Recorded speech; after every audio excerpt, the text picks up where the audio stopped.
ఆంధ్రప్రదేశ్లో జరుగుతున్న లోక్సభ, అసెంబ్లీ ఎన్నికల్లో సత్తా చాటుకోవాలని వైసీపీ, టీడీపీ, జనసేన, బీజేపీ కూటమి అనేక ప్రయత్నాలు చేస్తున్నాయి.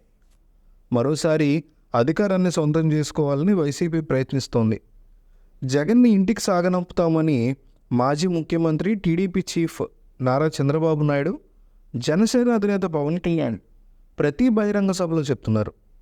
ఎన్నికల సందర్భంగా మొదటి మేనిఫెస్టో విడుదల చేసిన వైఎస్ జగన్ మాది పేదల మేనిఫెస్టో అని చెప్పిందే చేస్తామని గత ఎన్నికల సమయంలో మేనిఫెస్టోలో ఇచ్చిన 99% హామీలను అమలు చేశామని పదే పదే చెప్తున్నారు.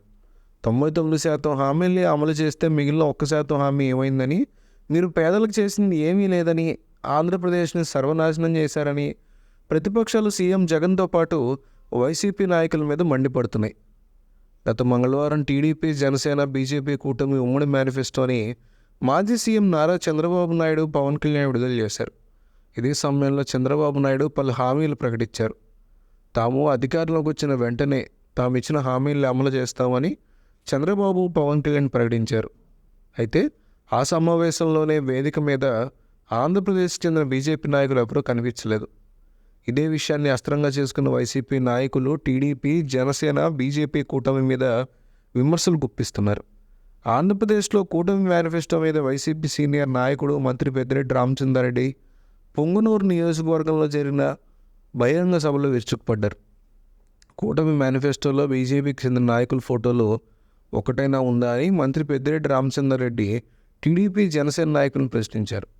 చంద్రబాబు ఇంతకాలం అబద్ధాలతోనే బతికేశాడని, ఇప్పుడు కూడా అబద్ధాలు చెప్పి అధికారంలోకి రావాలని ప్రయత్నిస్తున్నారని మంత్రి పెద్దిరెడ్డి రామచంద్రారెడ్డి ఆరోపించారు.